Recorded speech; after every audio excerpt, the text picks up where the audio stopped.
purpose of performance assessments is to collect deep, compelling evidence of mastery related to clearly defined outcomes.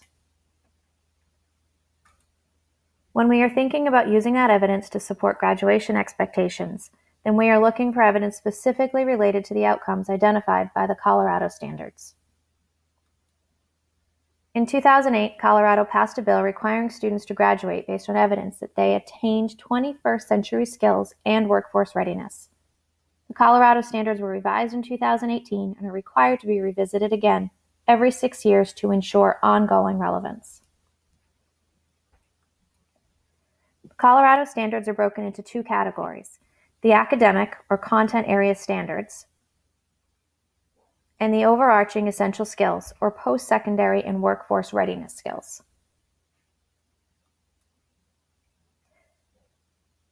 The current version of the essential skills has been developed over the last 5 years.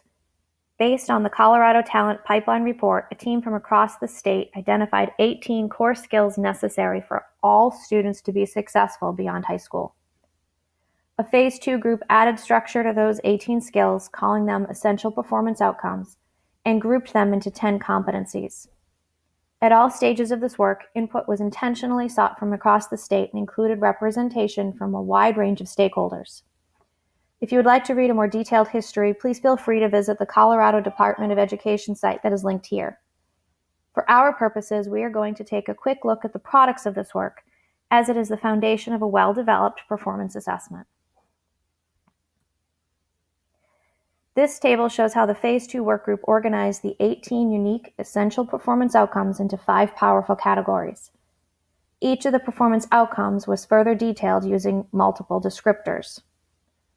You can take a look at one of them, would be inquiry analysis and evaluation. That one skill was then broken out with 4 descriptors. The 18 performance outcomes were then blended together to create 10 competency statements that represent the expectations for all Colorado graduates. Specific descriptors for each performance outcome were pulled into 1-point rubrics for each of the competencies. The 1-point rubrics are linked directly here so that you can easily find them. They're also in the Phase 2 worksite. As an example, if we open up adaptability and reflective practice, we can see that here is the competency statement. And then on the left, it breaks down the performance outcomes that are pulled together underneath this competency. And then this column right here shows us the descriptors related to this particular performance outcome in this context.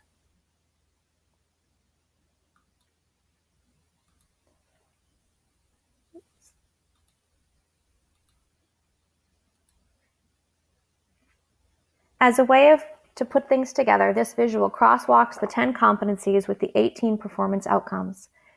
If we look at the global and cultural awareness and decision-making competency, which is right here, you can see that it pulls from 5 of the performance outcomes from 3 of the larger categories, which are right here. One of those performance outcomes happens to be collaboration and teamwork. And you can see that that particular performance outcome also exists in other competencies. Part 2 of this presentation is going to provide clarifications and strategies on how to use the performance outcomes to design quality assessments in support of meeting Colorado graduation expectations.